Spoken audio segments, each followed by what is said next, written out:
صحابہ کرام نے حضور علیہ السلام کی بارگاہ میں سوال کیا، یا رسول اللہ، اس روح زمین پر سب سے پہلی مسجد جو عبادت کے لیے تعمیر فرمائی گئی وہ کون سی مسجد ہے؟ تو تاجدار کائنات صلی اللہ علیہ وسلم نے فرمایا، صحابہ، سب سے پہلی مسجد جو اس روح زمین پر عبادت کے لیے بنائی گئی وہ بیت اللہ شریف ہے۔ ان اول بیت وضع للناس للذی ببکۃ مبارکہ، سب سے پہلا گھر روح زمین پہ بیت اللہ تعمیر کیا گیا، اور فرمایا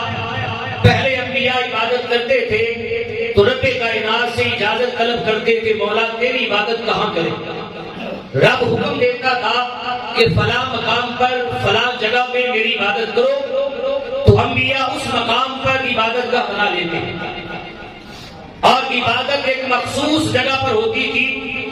ہر جگہ عبادت کرنے کی اجازت نہ تھی۔ لیکن جب میرے آقا کی ولادت ہوئی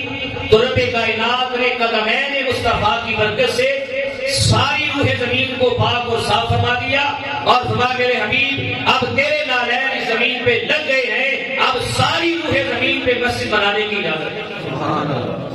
اب جہاں چاہو